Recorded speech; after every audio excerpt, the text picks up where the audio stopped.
Now let's build up on what we learned about structs in the previous course section, and let's apply it to a more realistic kind of project. Though project is still a big word, but nonetheless, we're going to apply what we learned in a different context at least. And therefore, in this course section, we are going to practice working with structs, of course, and specifically we'll again see how we can work with data that's stored in structs and how we can add methods to structs, so functions connected to specific structs. And as an extra bonus in this course section, we will also learn how we can use a built-in struct to write data into a file. Something we haven't done up to this point, but something we will do now in this section. Now for this section, I prepared a little starting project for you, which you find attached. To be precise, you find this practice Go file attached with some instructions and the very minimum base structure that we need. And you can simply drag that into one of your own projects, run the go mod init command to create a Go module with any identifier of your choice. And then you can use these instructions, which I put into that practice.go file, to practice working with structs.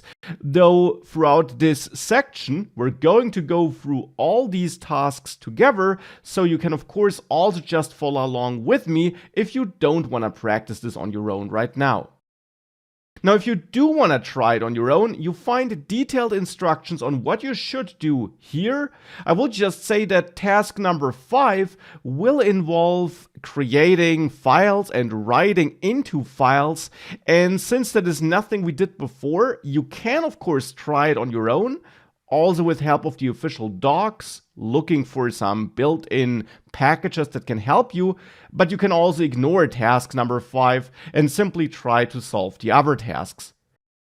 Because in these other tasks, you will need the knowledge you gained in the previous course section to create your own data type with the fields I'm mentioning here, to then create concrete instances of this data type in 2 different ways, which I lay out here, and to then output the data which you store in there, and to then also fetch some user input for creating these concrete instances and outputting that data. But again, it's all written down here. In the next lecture, we'll start implementing this together, and throughout the discourse section as a whole, we're going to solve all these tasks, and we're therefore again going to practice how we can work with structs and how structs do work. So, did you succeed? Let's now try this together.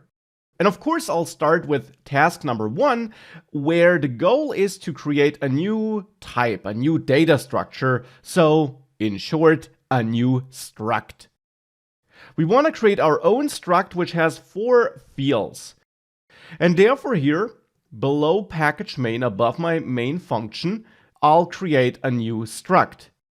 You don't have to do it here, you could do it at the bottom of the file as well, but I prefer to define my structs up here before I then add logic on them later down in the file. And therefore, I'll create a struct as we learned it by using the type keyword, and then any name of our choice. And since we'll describe a product as we might be storing it in an online store, I will name my struct type product. Now, when it comes to that first starting character, you can go for an uppercase or lowercase character depending on whether this type, this struct, should be available in other packages as well. For this practice project, we'll not have any other packages and will also not publish this package to the public, so it doesn't matter, and I'll go for the uppercase starting character here, but you can go for either of the 2 approaches. Then we need the struct keyword to finish this struct blueprint declaration, and now we can add the different data fields that should be part of that struct. And I did list those fields down there, though I did not mention which type of data should be stored in each field. But by looking at these names, you should be able to come up with fitting data types on your own. For example, if we start with the ID could be a number, an integer, if we want to assign IDs like 1, 2, 3, and so on. But it could also be a string, so that we can use any unique string to give each product a unique ID. And I'll go for the string approach here, and in my product struct I'll add an ID field and set this to type string. Then we also need the title or the name of this product, and I'll set this to be a string as well. And then a description, and that's also a string because that will hold some text. Last but not least, here I will then also add a price field because that's what we wanted here as well. Now for the price, we definitely don't want a string, but instead a number would make more sense. And we could use an integer number if we assume that we have prices that have no decimal places. But in reality, we typically, of course, have prices that do have decimal places, and therefore I'll add float 64, or I'll set float 64 as a data type here. And with that, we defined our own product type here, our own product struct. And that's task number 1 solved. In task number 2, we should now use that struct to create concrete instances inside of the main function. And we should create them in 2 different ways. Directly in the main function, and then also in the main function with help of such a creation function, which I did show you in the previous course section. And we can use any values for those fields of our choice. So I'll do that here. I'll start with first product. The variable name is up to you, which I'll declare and initialize in one go with the := operator. And I'll create a new product instance here by using that struct literal notation, where we use the struct name and then opening and closing curly braces.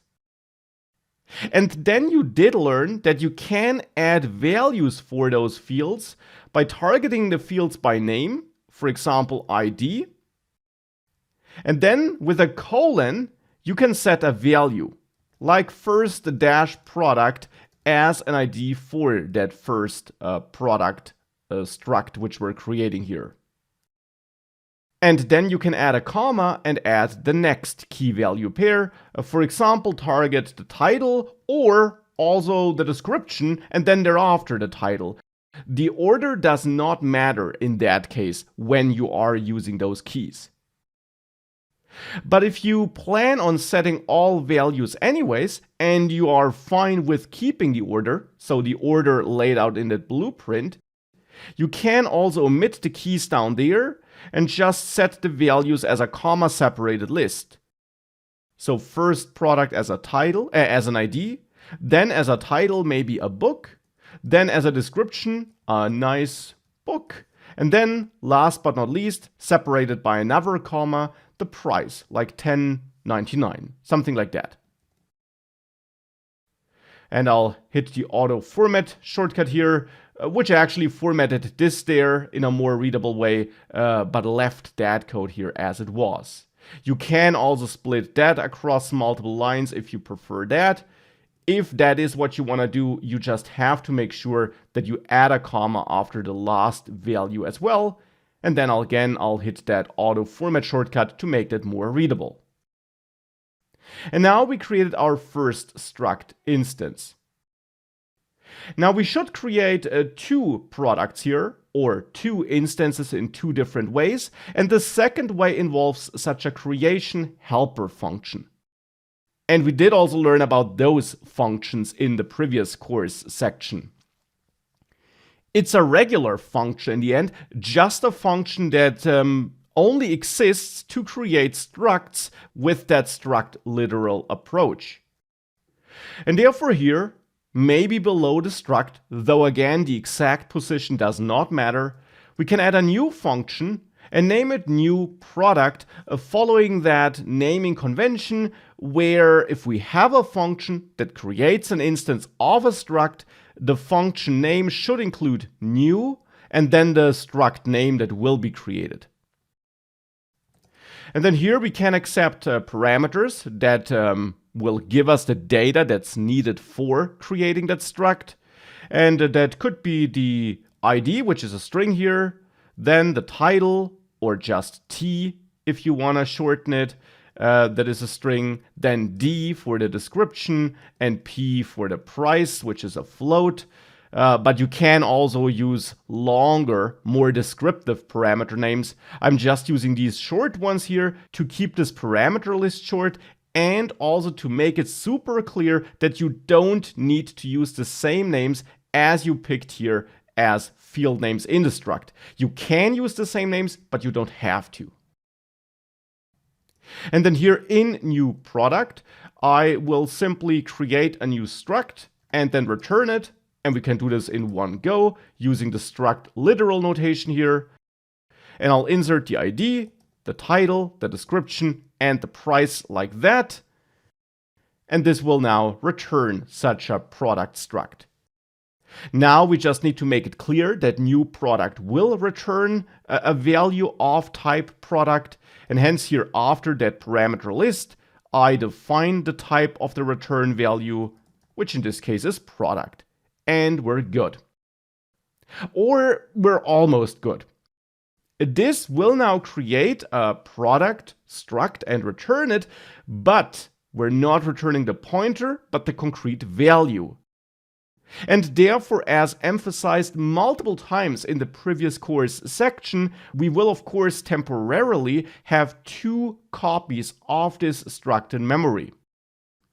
Now this is a super simple struct, not very complex, won't have huge pieces of data inside of it, and therefore creating a copy definitely won't be a problem.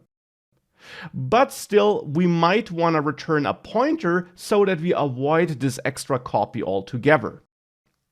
Therefore, I'll change the return value type here from product to asterisk product to make it clear that we don't want to return the struct value itself, but a pointer to that value instead, so that that extra copy is avoided. Now we just have to make sure that we don't return the struct instance itself, but instead a pointer to it, so the address of that value. And we get that address here by using the ampersand symbol. We can do it like that, creating that product struct instance by using this struct literal notation, and then using the ampersand symbol to get the address of that value, and then to return that address overall. And now in the main function, we can create a second product by calling new product and now just passing some data for those parameters as parameter values, like second product as an ID, then maybe a title of a carpet, and then a description of a beautiful carpet. And then last but not least, the price, which could be 99.99. Like that. As a side note, if that's getting too long for your taste, you can also split that across multiple lines like that. This will be fine. You just should add a comma here at the end as well then. But then, after auto-formatting this, this again is a bit more readable. Maybe we even write it like this. So now we got both products created, both struct instances. The only important difference right now is really just that first product will be the struct value itself, whereas second product will be a pointer to a struct value. But we do have two different structs in memory now. And we do have two variables that will give us access to those structs. In case of first product, getting access is easy because the value itself was stored. In case of second product, we'll have to dereference it first in order to work with that struct value. Nonetheless, we did now create these concrete instances in two different ways. As a last step, we want to output the created data structures in the command line in the main function. And therefore, below these two variable declarations and definitions, I'll use the format package using the auto-completion to automatically add the import. And then here we can simply execute println. And to println, I'll pass the first product. And then I'll copy that and also output the second product, though, very important, that would be the address. If we want to output the value itself, we need to dereference it first by adding a star here. Alternatively, we could of course also dereference it here so that we store the value in second product. Then we don't need to dereference it down there. But I'm happy with storing the pointer here and dereferencing it here so that we also see this scenario in action.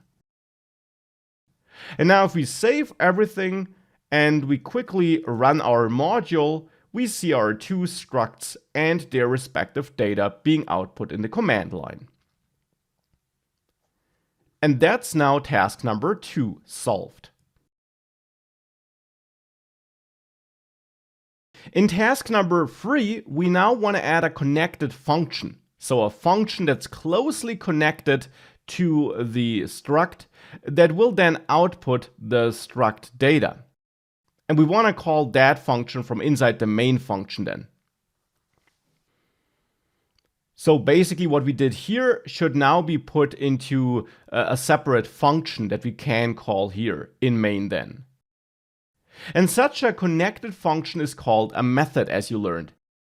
It's a regular function that also gets this receiver argument, which will be provided automatically by Go, and that receiver argument will give us access to that struct to which we tie the function. So therefore here, below the struct definition, I'll add a function which could be named print data or output data or whatever you want. And it's a regular function. It could also accept parameters, but I'll add that special receiver argument thing here in addition. And here we now specify the struct to which this function should belong. And in this case, that's the product. So I'll name this prod. The name is up to you, and set it to type product. And it's up to you whether you want the value here or a pointer. But I'll go for the pointer and hence add the asterisk, since that will avoid unnecessary copies.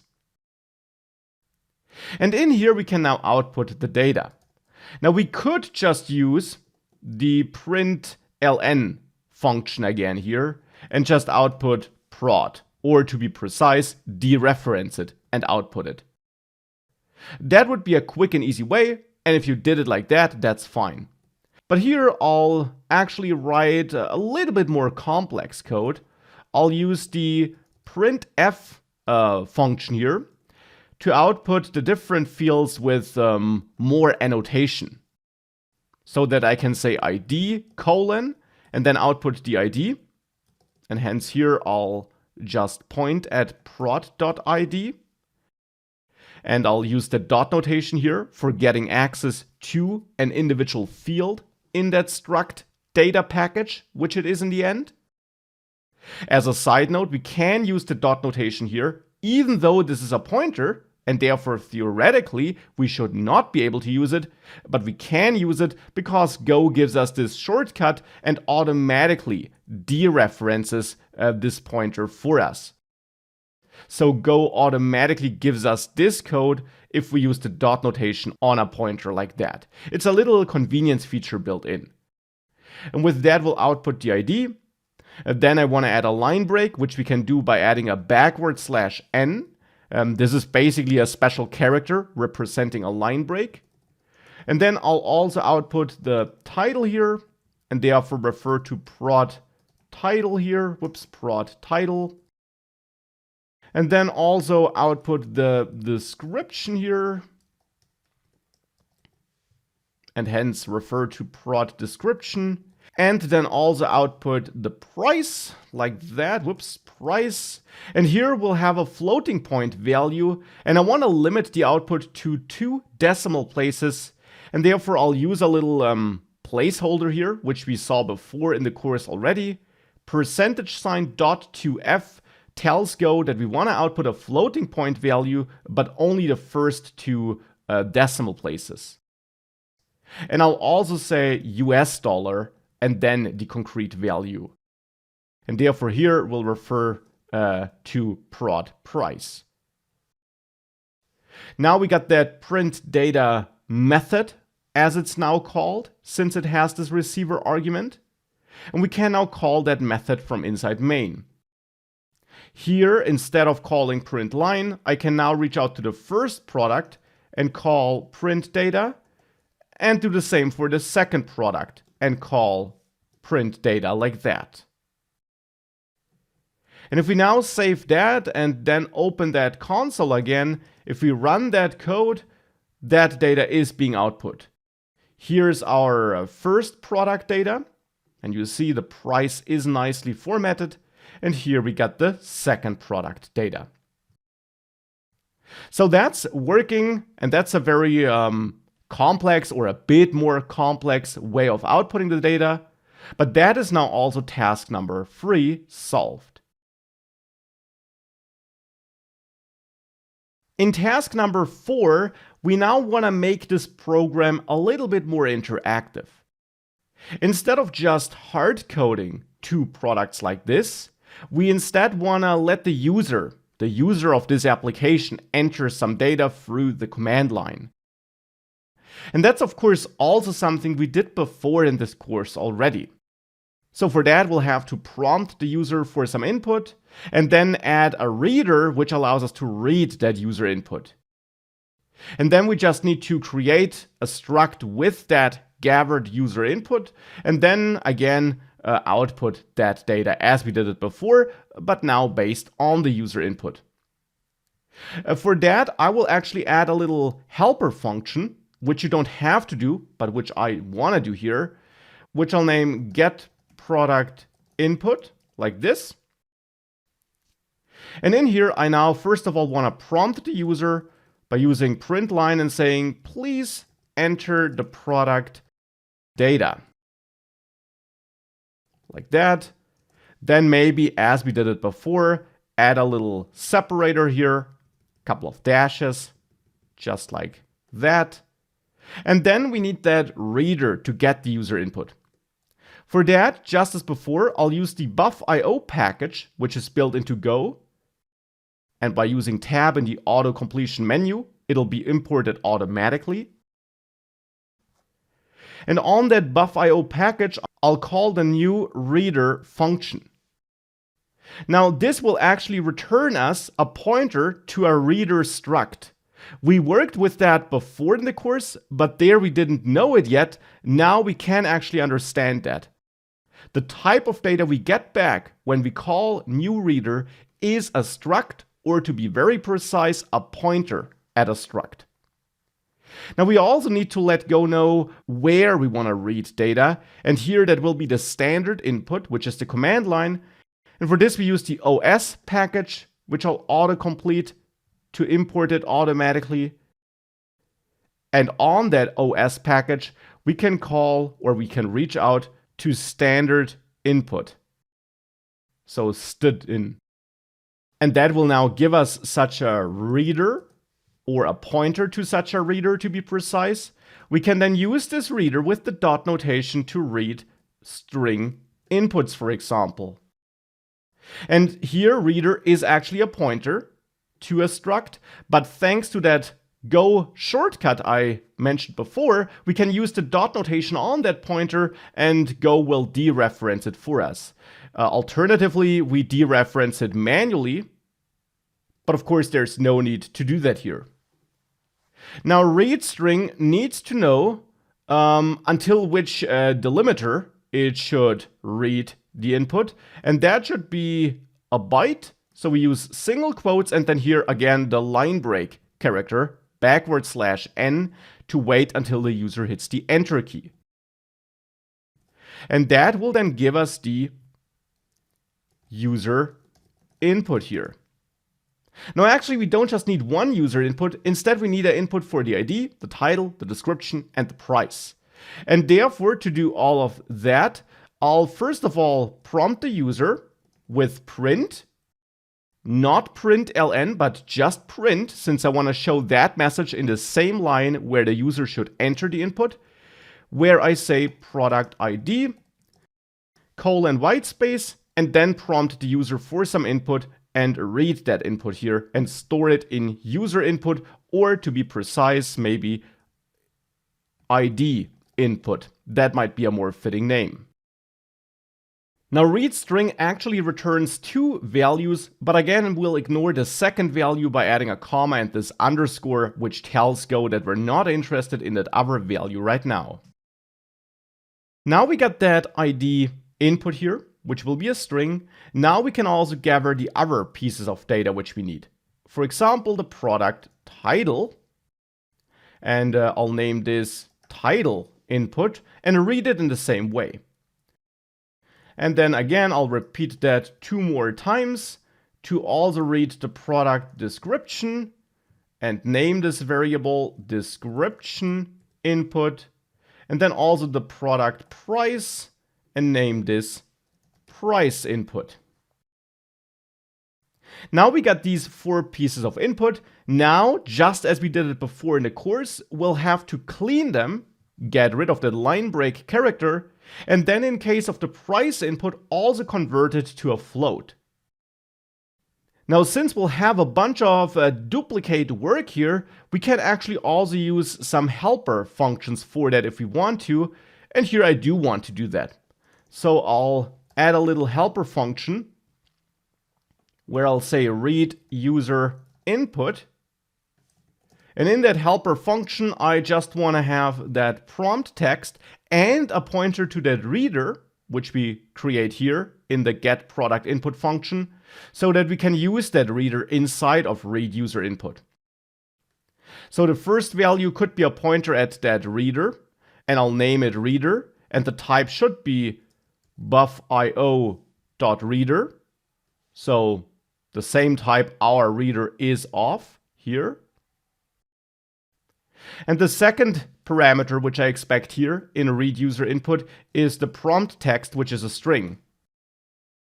Here I'm not using a pointer, by the way, because passing primitive values like numbers or strings around is absolutely fine, and creating pointers, dereferencing pointers, and so on will simply be more work and maybe cost even more performance than just sticking to these default values and accepting a little bit of memory occupation. It's so little memory, it definitely won't matter. So for such primitive values like strings or numbers, you really typically don't want to pass pointers around. Instead, passing around values and copying values is fine here typically.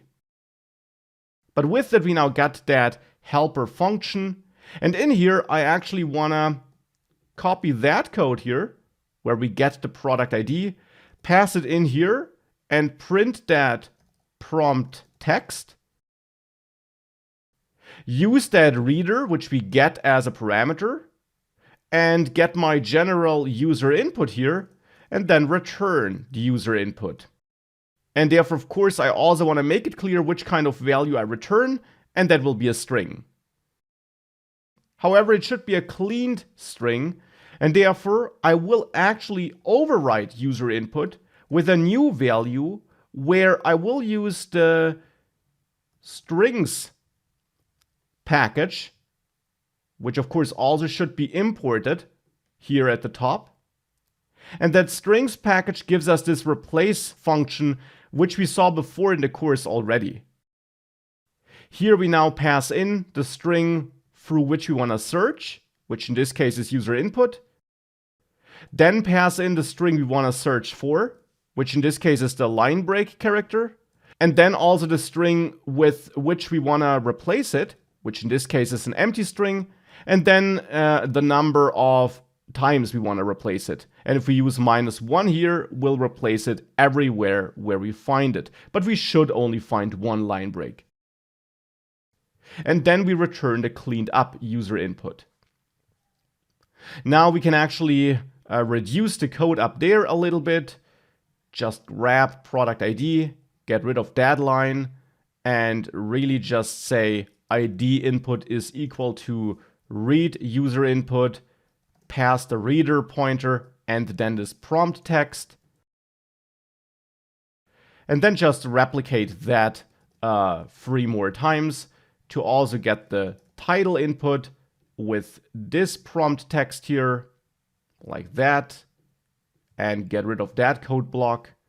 Then grab this prompt text and use that here to get our description input, like this.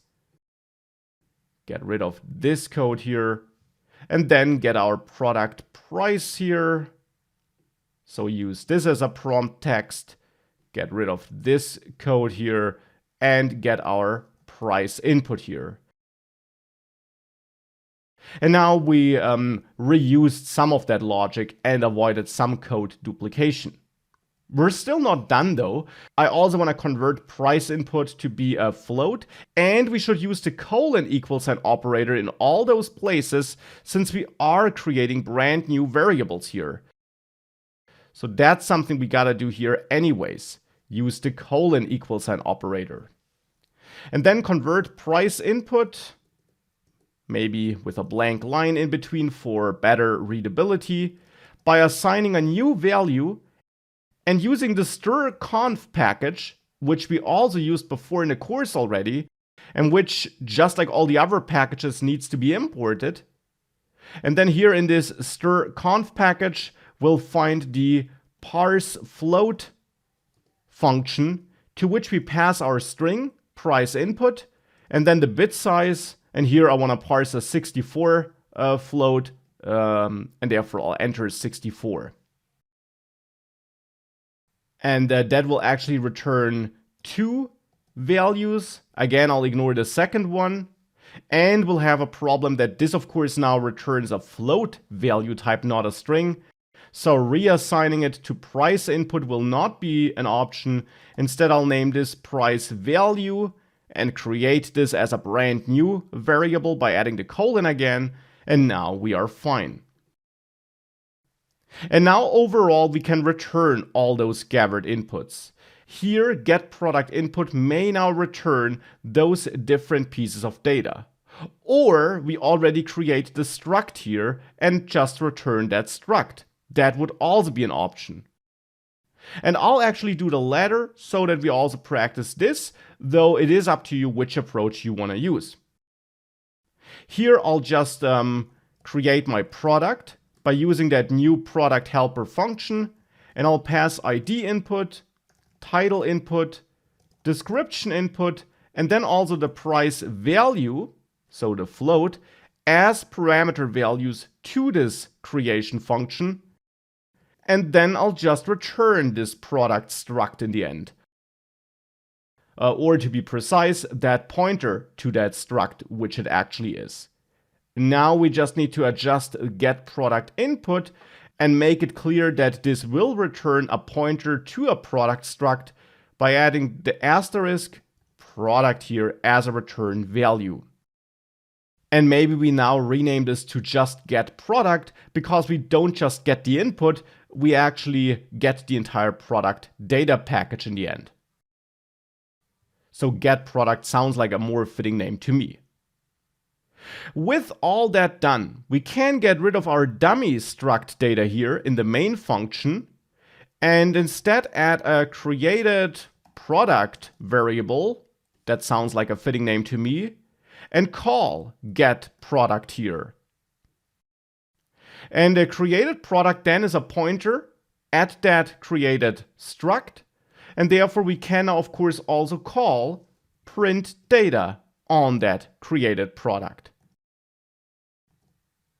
And with all that done, with all those changes made, if we now save everything and open up that console, if we run our program, we should be prompted to enter some product data, like a computer, give it a title of a computer, a great computer could be the description, and give it a price, and hit enter, and our data is being output here.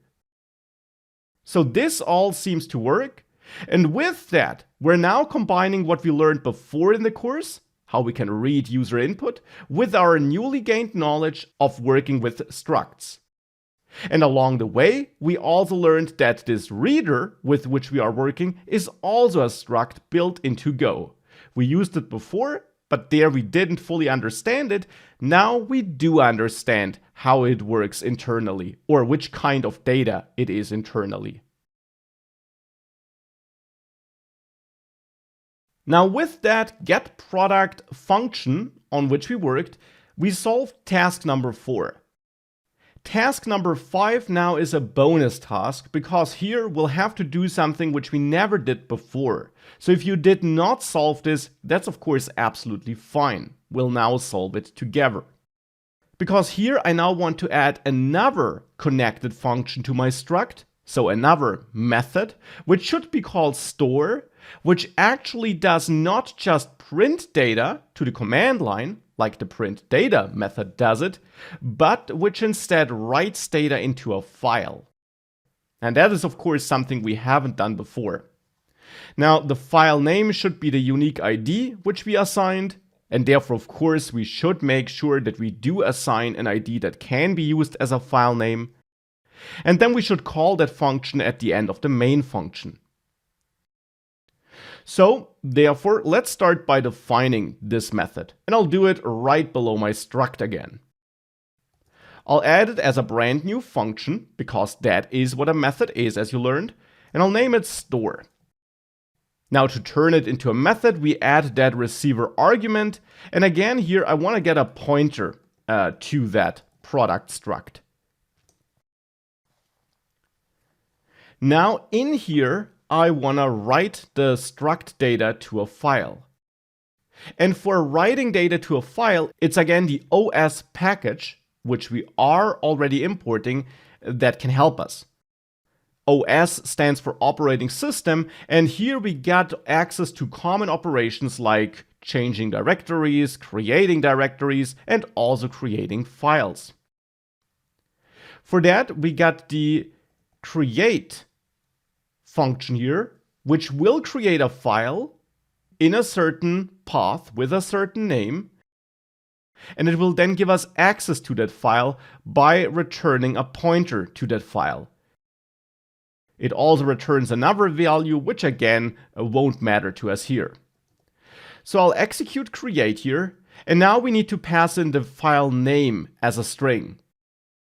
Actually, the file name can also be a path to some nested folders if we need that, but here I'll just specify a file name, and the file name should actually be prod.id, because we want to use that unique ID which every product has as a file name. Now as mentioned, we'll get back a file then, and the second argument which we'll ignore, and we can then use this file struct or this pointer to this file struct, which we get back, to work with that file. To be precise, on that file struct, we'll have a write method and also a write string method, which allows us to write some string data into that file. And we can use this method to write our content into a file. For that, I want to prepare the content of the file first of all, and I'll do that with help of a brand new variable. And I'll use the format package to use the sprintf function, which will not output a string to the command line, but which instead returns a formatted string. And I'm using that so that I can create a string here, which has the formatting I'm using down there, which then will be stored in content. Now here I want to output the same kind of data I have down there. I'll just now put it all into one string. So I'll start with the ID, then with the title thereafter, then with the description thereafter, and then with the price thereafter. We can also write this as a multi-line string by not using double quotes, but instead backticks. So not single quotes, but backticks. That's a special character on your keyboard, opening and closing. And if you use backticks, you can actually write multi-line strings like this, so that this is a bit easier to read for you. But I'll stick to the double quote version here like that. And then just add a comma and add the different values that should be plugged in here for these placeholders. And that will of course be the prod ID, the prod title, the prod description, and last but not least, the prod price. And I want to make this a bit more readable, so I'll add a couple of line breaks here after all these parameters, and also here, and hence add a comma, and also add that into a new line, so that this is a bit more readable.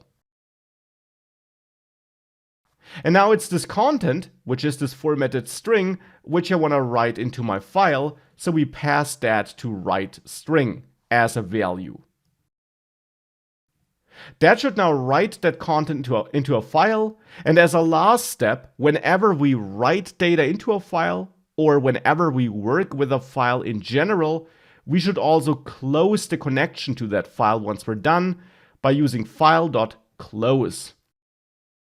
This ensures that we, well, save that file, so to say, and we stop editing it. With all that done, we got the store method.